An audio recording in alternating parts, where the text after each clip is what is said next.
Chapter 1, A Knockout. Kyon's first-person point of view. The crowd roars in my ears as I step into the ring. Sweat drips down my brow, but I don't feel the heat of it. No, I feel something else, a pressure in the air, a tension, a tingle in the back of my mind. It's familiar. It always comes right before I lose control. I shift my stance, watching Ibrahim. His fists are clenched, the veins in his arms bulging. He's younger than me, but he's strong, quick. He's also an idiot, and that's why he thinks he can take me. The bell rings. Time seems to slow. I don't know how to describe it. It's like the whole world is moving in slow motion, and I'm the only one who's not. His movements blur as I wait for him to make his first move. I can hear his heartbeat, feel it in my chest like it's thumping right next to my ear. It's louder than everything else, the crowd, the announcer's voice, even the clang of the bell. That pulse is calling to me, rhythmic, steady. His life's blood, flowing through his veins, right under the skin. A flicker of temptation tugs at the edges of my thoughts. It always happens when I'm on edge, when the fight-or-flight instinct kicks in. The scent of his sweat, the rush of adrenaline in the air, it all makes me want to take. I fight it. The feeling is just that, an urge. Something deep inside, a whisper that tells me to take a bite. But I ignore it, like I always do. It's a feeling. It doesn't mean I have to act on it. I dodge his first punch, stepping to the side with a speed that shouldn't be humanly possible. His fist swishes past my face, and I see the twitch of surprise in his eyes. He wasn't expecting me to move that fast. He won't be the first to underestimate me, though. I move, and I strike. A right jab to his ribs. His breath hisses out as I feel the force of it sink in. I don't even need to think about it. The power surges through me, reflexes kicking in, guiding my every move. There's no effort. It's like I was born to do this. But there's always something darker underneath the surface. Ibrahim staggers back, gasping, and I see the blood pumping in his neck.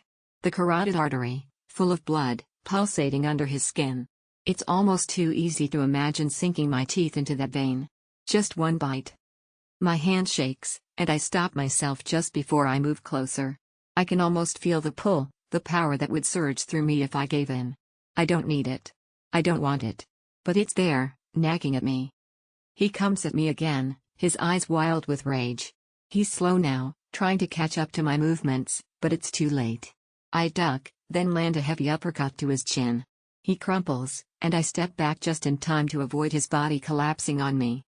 The crowd's roar floods back into my ears, and for a moment, everything is clear. I'm back in the moment. But I can still feel it, the pulse of his blood.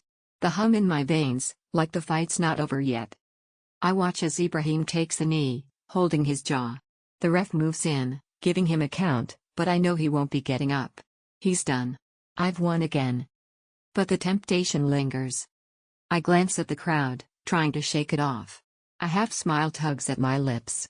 They think I'm a freak, but they don't know anything. They see what they want to see, a kid from Zaria who's just a little too good at this sport. What they don't see is the other part of me.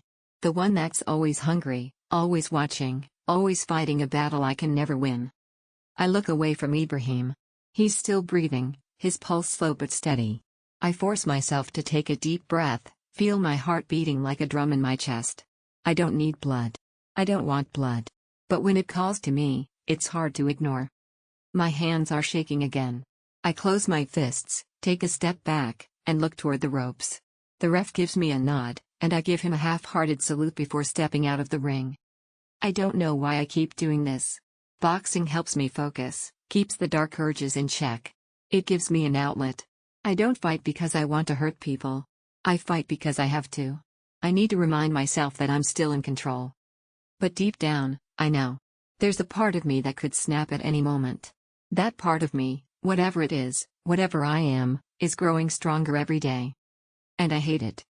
I slip through the crowd, keeping my head down. The fans are already dispersing, but I don't care. I just want to be alone. I need to breathe. I need to forget that feeling. But it's always there. Waiting. Just below the surface.